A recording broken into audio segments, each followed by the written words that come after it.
Good afternoon, this is Jeff with Sewer Tech Northwest. Today we are at property address 1770 Southeast Umatilla Street here in Portland. We are located at the, basically at the front of the house here. We're just off to the left of the front patio, and I describe everything as if you're out in the street facing the front of the house. So just to the left of the front door, butted right up against the concrete patio here, you have a 3-inch ABS cleanout. This will be our point of access. We're going to insert the camera and check the overall condition and serviceability of the sanitary sewer line. I just ran some water down line here. As you can see, the pipe is wet. We're going to get the camera down line just a little bit here, and then we'll introduce more water to the sewer line.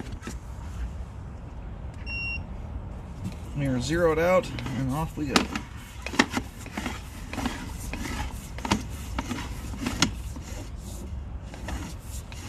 You're likely to see a shared line in this scenario. It's very typical of this kind of build. Transitioning here to 3034 PVC pipe, 4-inch diameter, and then right here is where we hit the Y connection. This is the shared main trunk line that services the, generally speaking on this type of setup, every unit will tie into this main trunk line, all said and done. Very, very popular design. I have scoped many of these. And typically, once you reach that Y connection, generally from that point forward, responsibility falls into an HOA category because that is a shared part of the line. You have to check with the HOA. They all do things a little bit differently. Some of the HOAs take responsibility the minute the line leaves the house, even before it's shared, but typically it's after the shared part. Putting some water. That water there is from me. I'm putting that water down there.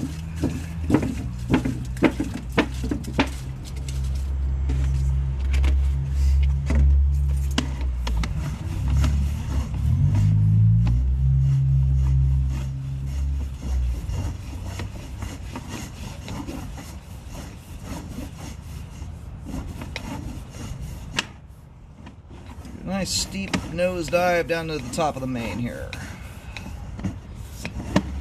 Should be right there. Yep, there it is. Alright, there's the main connection at about 45 feet.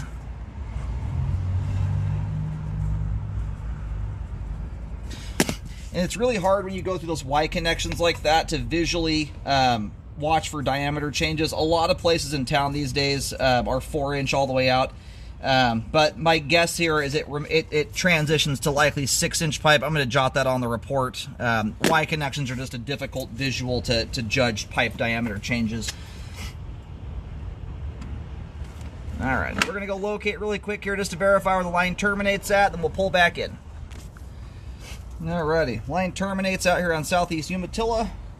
If you're really extra curious about where the line goes, if you follow the walking path right up to the curb, basically right in line with the walking path is a little green plastic circle curb stamp. That is where the sewer line crosses the curb into the street.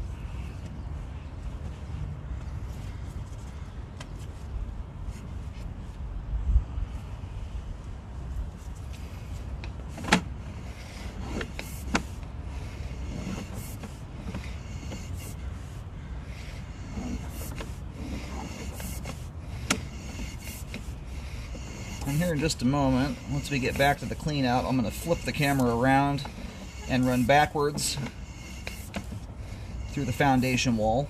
From that point on, it's all very exposed piping. That's stuff the home inspector looks at when they're down in the crawl space.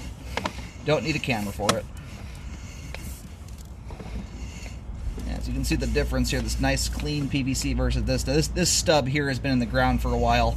That was a pre-installed stub, probably from a while back. They buy the property and or from a house that used to be here.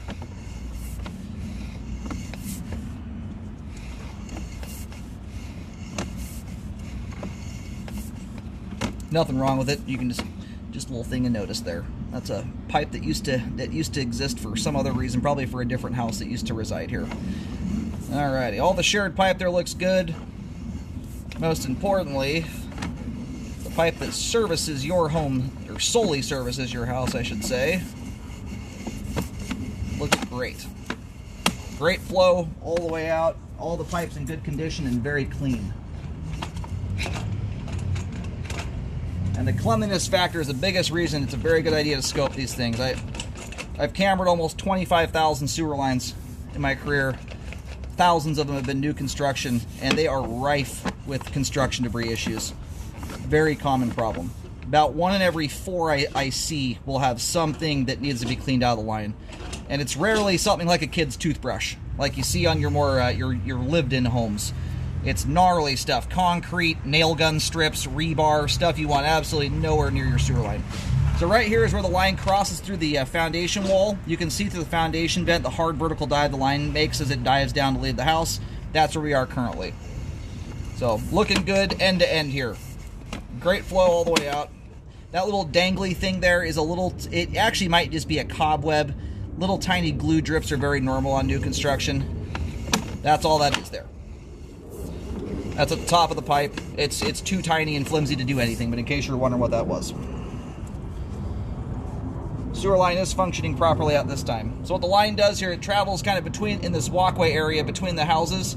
That's where it Ys onto that main line and then just runs dead straight out that direction. You'll see that if you take that walking path out to the curb, you'll see the little green marker there.